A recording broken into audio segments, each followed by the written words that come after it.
આ વાત એના માટે છે જેને સાચો પ્રેમ કરે હા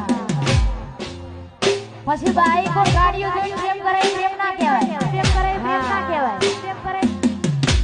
ગાડીઓ બાઈ કો જોઈને પ્રેમ કરે ને પ્રેમ ના